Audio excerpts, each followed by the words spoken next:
was listening to Stephen go through his presentation. It reminded me of our convention a couple of years ago, where Stephen showed up, just about to graduate from UA Little Rock, and with a degree in business.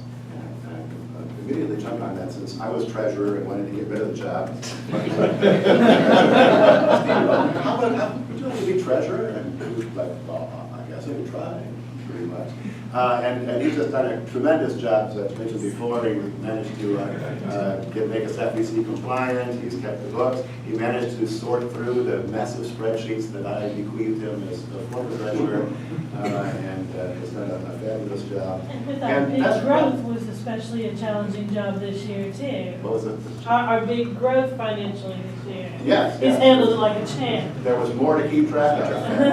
One of the things that Stephen's always asking me about is, we can handle this pace of activity right now, but if we start actually growing like we want to grow, we're going to have better procedures in place to be able to handle that volume of transactions. So it's always good to have someone thinking ahead and planning for when things are going to get more active. Give him an award. Well, awards are this afternoon. We'll see about that. Okay. So I said, we're not going to be in a real rush here today. We might not even get to the officer elections this morning. We might get to start on them. But let's move on to that next item on the agenda, which is the nomination and election of officers. And there are a couple of preliminaries we need to take care of first before we can actually move to the voting. The bylaws provide some guidance for how we are to select our officers. They tell us that in terms of the order of business, we've now reached the point in the convention where it's time to move to this order of business.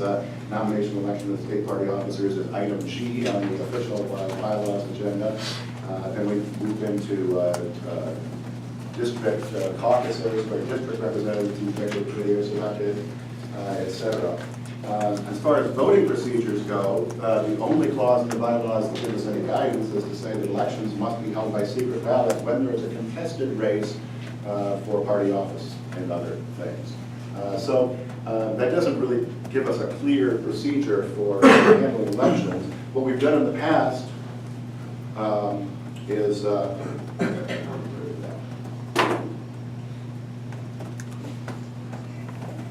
okay.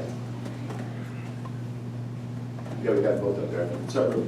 I thought I had these on separate pages, but I guess we've got it all. Oh no, this is the procedure.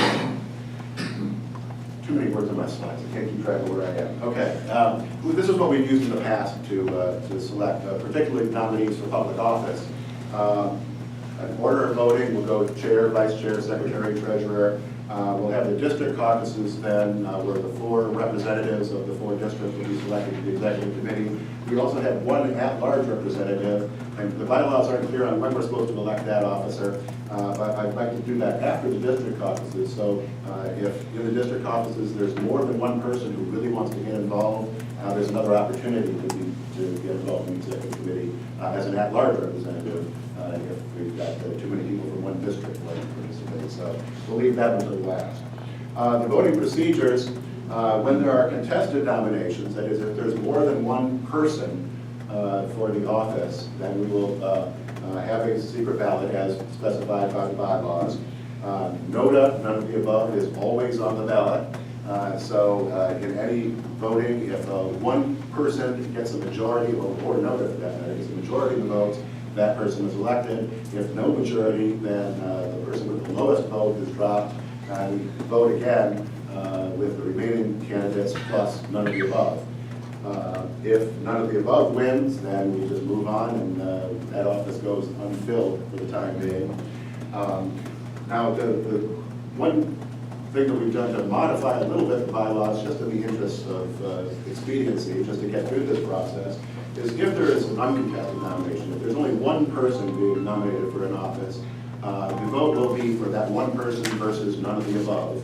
But we'll dispense with the secret ballot by unanimous consent unless someone objects, and that would be a privileged motion. Anyone at any time can say, no, stop this, we're going to have a secret ballot.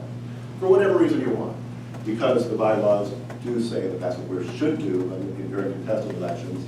I don't know, is Noda a person, is that contested? I don't know. So just for expediency, we'll just proceed with a show of hands for person A versus none of the above, if that's the choice that we have to make.